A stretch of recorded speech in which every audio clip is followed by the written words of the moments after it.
இந்த அருமையான தமிழ்நாடு அரசு பல்நோக்கு மருத்துவமனை பணியாளர் சங்கத்தினுடைய மாநில பேரவை கூட்டம் இங்கே நடைபெற்றுக் கொண்டிருக்கிறது. இந்த கூட்டத்திற்கு தலைமை பொறுப்பேற்று நடத்தி கொண்டிருக்கக்கூடிய உங்கள் அமைப்பினுடைய மாநில தலைவர் அன்பு தோழர் செல்வராஜ் அவர்களே, இந்த நிகழ்ச்சியிலே பல்வேறு கருத்துக்களை வழங்கி தீர்மானங்களை வடிவமைத்து உங்களுக்காக என்றென்றும் நாங்கள் துணை இருக்கிறோம் என்கிற அடிப்படையிலே இங்கே செயல்பட்டுக் கொண்டிருக்கக்கூடிய உங்கள் அமைப்பினுடைய மாநில பொதுச் செயலாளர் அன்பு தோழர் சாந்தி அவர்களே, அதே போல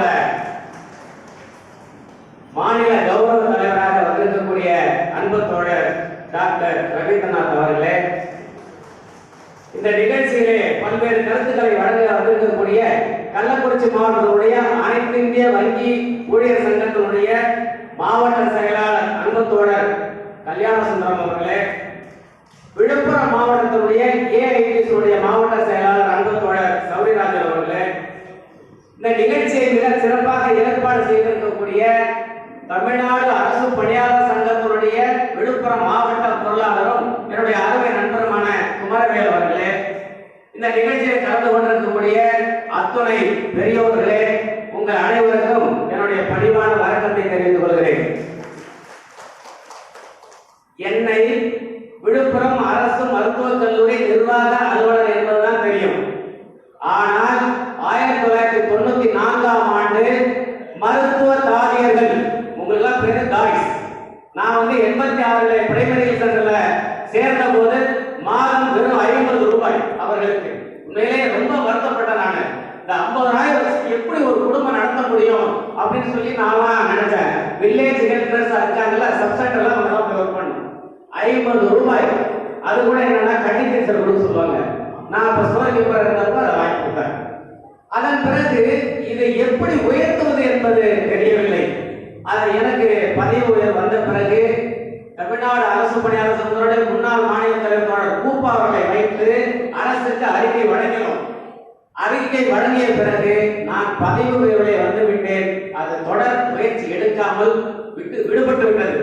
நிறைய துறையர்கள் வந்தாங்க, ஆனால் என்னால் செய்ய முடியவில்லை. அவர்களுக்கு எப்போது விடிவுதாக பிறக்கும் என்பதை நினைத்துக் கொண்டிருந்தேன். அது யார் மூலமாக வரும் என்பதை நினைத்தேன். அதிலே முதலிலே தோழர் செல்வராஜ், இரண்டாவது தோழர் ரவீந்திரநாத் டாக்டர் அவர்கள், தோழியர் டாக்டர் சாந்தி அவர்கள், இப்படி இந்த 3 பேருமே உங்களுக்கு விடிவு காலத்தை வாங்கி தர வேண்டும் என்கிற ஒரு முனைப்போடு இரவு பகலாக சாதாரணமாக அவர் செயல்படவில்லை. அவங்க நினைச்சாங்கன்னா கிளினிக் பார்க்கலாம், கிளினிக்ல வருமானம் வரும், அந்த வருமானத்தை எடுத்துட்டு அவங்க குடும்பத்தை பார்த்துக்கலாம். அது எனக்கு முக்கியமே அல்ல. எனக்கு கிளினிக் வருமானம் முக்கியம் அல்ல. இந்த மாதிரி சமுதாயத்திலே பின்தங்கி இருக்கக்கூடிய இந்த தோழியர்களுக்கு என்னால் முடிந்த உதவிகளை செய்ய வேண்டும், அவர்களை உயர்த்த வேண்டும் என்கிற எண்ணத்தின் அடிப்படையிலே இவர்கள் இருவரும் செயல்பட்டு அவர்களோடு தோழர் செல்வராஜ் அவர்கள் இருந்து உங்களுக்கு 1500 ரூபாய் என்று சொன்னார்கள். நான் இருந்த போது 50 மட்டும் நானே பில் போட்டு வாங்கி கொடுத்தேன். ட்ரெஷரிக்கு போவோம், உடனே ட்ரெஷரிக்கு தெரியல, அதையும் தெரியல, ஜிஓ இல்லைன்னு ஆடிட் போட்டுருவாங்க. 3 மாதத்துக்கு ஒரு முறை, 4 மாதத்துக்கு ஒரு முறை 4200 ரூபாய் வாங்கி கொடுப்போம். ஆனால் இப்பொழுது அப்படி இல்லை. மாதம் 1500 ரூபாய் பெற்றுக் கொண்டிருக்கிறீர்கள். அதனை உங்களுக்கு இப்பொழுது 19,790 ரூபாய் இப்ப ஒரு மாவட்டத்தில் வாங்கிட்டாங்க. விழுப்புரத்திலே அதான் மாவட்ட ஆட்சியர் ஒரு நாளைக்கு 711 தினக்கூலி கொடுத்திருக்கிறார்கள். நாங்கள் தான் மல்டிபர்பஸ் ஹாஸ்பிட்டல் ஒர்க்கராக இருக்கக்கூடியவர்களுக்கு தமிழ்நாடு அரசு பணியாளர் சங்கம் விழுப்புரம் மாவட்ட மையத்தின் சார்பிலே மாவட்ட ஆட்சியர் பழனி அவர்களுக்கு நாங்கள் கோரிக்கை வைத்தோம். அவர்கள் 711 ரூபாய் ஒரு நாளைக்கு சம்பளம் கொடுத்தார்கள். இப்பொழுது 19,900 ரூபாய் வாங்குறாங்க. அதே சம்பளம் விழுப்புரம் மாவட்டத்திலே பெற்று வருகிறார் என்பதை நான் உங்களுக்கு தெரிவிக்க கடமைப்பட்டிருக்கிறேன்.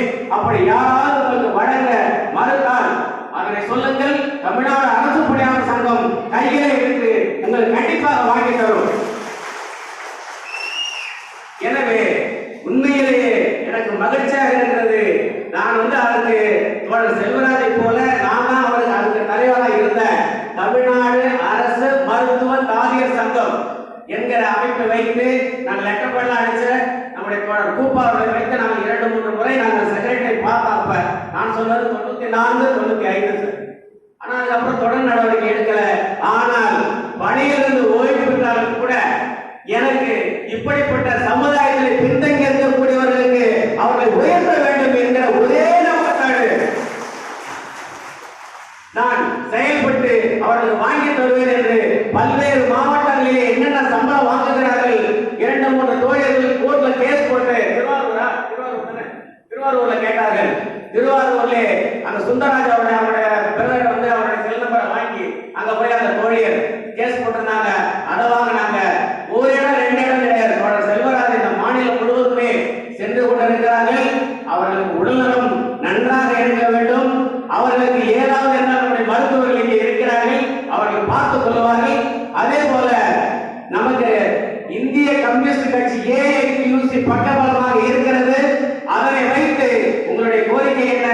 சம வேலைக்கு சம ஊதியம், பணி நிரந்தரம், இதெல்லாம் செய்து உங்களுக்கு தர வேண்டும். அதனை நீங்கள் நம்பி இருக்கக்கூடிய தமிழ்நாடு அரசு பல்நோக்கு மருத்துவமனையர் சங்கத்தினுடைய மாநில பொதுச் செயலாளர், மாநில கௌரவ தலைவர், மாநில தலைவர் மற்றும் இந்திய கம்யூனிஸ்ட் கட்சியினுடைய மாநில செயலாளர் ஆகியோர் தலையிட்டு கண்டிப்பாக உங்களுக்கு பணி நிரந்தரம் பெற்று வழங்குவார்கள். தைரியமாக இந்த இயக்கத்திற்கு உங்களை முழுமையாக ஈடுபடுத்திக் கொள்ளுமாறு இந்த நேரத்தில் கேட்டுக்கொண்டு எனக்கு வாய்ப்பளித்த அனைவருடைய நன்றியை தெரிந்து கொள்கிறேன். நன்றி, வணக்கம்.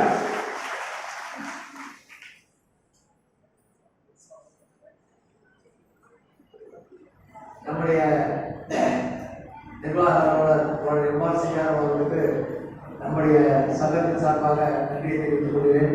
அடுத்ததாக அகில இந்திய வக்கீல் சங்கத்தின் கள்ளக்குறிச்சி மாவட்ட